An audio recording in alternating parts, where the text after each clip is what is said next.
What up, is Marcus Dice with that? We have our second Dynasty Sleeper rookie running back. And so the first one, if you missed that, that was about a week ago.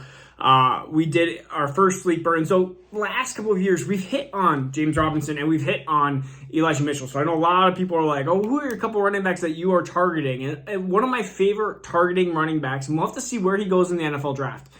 Because it's very up in the air of where he'll actually go. It is Israel Abanikanda. Man, if I can say it right. Israel Abanikanda. And he came out of Pittsburgh. He's 5'10", 216 pounds. There's a lot to like out of him. And I have a couple player comps in my head that I think he is exactly like.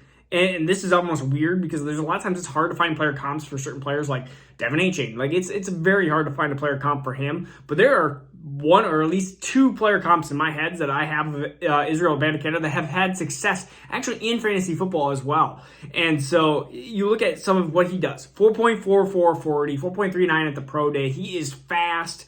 When you have 216-pound running back that can do that, you are talking about Jonathan Taylor type of size and speed. I mean, you just don't get that often. So you have a running back over 215 pounds that can run into the 4.4s, 4.3, peek into those 4.3s as well. 93% speed score, 97% burst score. And then we look at his dominator, 97% dominator, 46.5. I love those dominator ratings as well. So when you look at Israel Abanikanda, just analytic-wise, looks like those things are amazingly into his favor. 239 rushes, 1,431 yards, and 21 touchdowns. He's had 38 total catches, including 24 his sophomore year.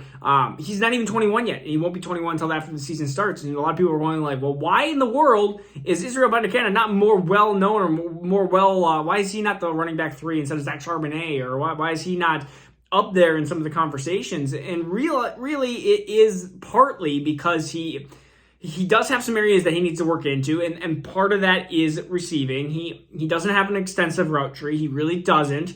Some of his goal line power is pretty weak. There are times where he's not going to be the goal line running back you're looking for. He's more of that first and second down running back that is going to be very well into a zone scheme or a Shanahan scheme. And so the two players that I immediately think of, the first is Raheem Mostert.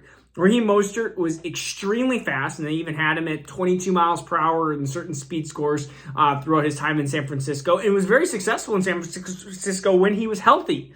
And so I really like the Raheem Mostert comp. But another one that it's the same thing. Mike Shanahan, the Shanahan scheme. When you see Shanahan, you think of these inside zone runners. The next one is Tevin Coleman. I think of Tevin Coleman when he was either in Atlanta or in San Francisco, and he's had success fantasy-wise as well, but I see a lot of Israel Abanikanda, if he's put into that correct scheme, which is going to be the biggest key. Can he be put in an inside zone scheme? Can he be put in a scheme where is going to burst his attributes instead of put him in situations where honestly you don't want, like, you want him into a Miami or something like that with a Mike McDaniels. Like, you want that.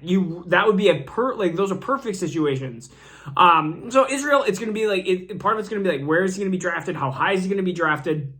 Can it be put in the right scheme? There are some weaknesses into his game, but he can pass protect. He is a very, very good first and second down runner. Goal line back is going to be very, very questionable. Passing is going to be very, very questionable besides his limited route tree of screens and all that, screens and swings, and there's not going to be a ton to that type of his game. So, but the more I watch Israel Abanikanda, the more I do like his running style, and I think that he could be very successful with certain schemes, again, that inside run. And so being 5'10", 216, being fast, having that high dominator, having the high speed rating, those are some definitely big, huge positives for him. And he did score 21 touchdowns. I say he's not a big goal line back, but he did score 21 touchdowns last year. And so he had, if he can translate, if he can work on some things power-wise, especially around the goal line, I think that could potentially, because when he gets stopped, he sometimes just loses that momentum with his feet. And that's what I saw when I was watching film. And that's why it's important to look. When you see 21 touchdowns, you're immediately going to think, this guy is a goal line back. This guy can score at the next level. And then what I see is I say, this guy scored at the collegiate level, but I don't see that at the NFL level based off the attributes that are at hand. And so that's why it's so important to not just look at numbers. to look at actually the video that is being played, because you have to translate some of these numbers and say, can they actually be predicted into the NFL, or are they, if you look at them and go, maybe he won't go into the goal line area.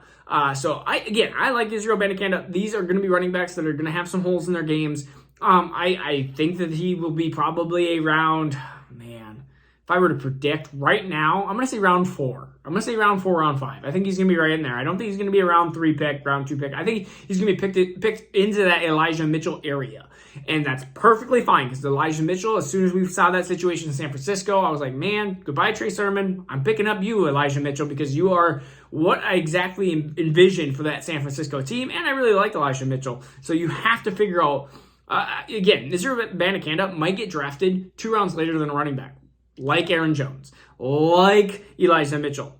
But if he's put into a situation, I think he could easily out-succeed a running back that gets drafted into the 3rd round. And then if you have Abanikanda in the 5th, I could see where Abanikanda could get bumped even ahead of that in rookie rankings. Because draft capital is important.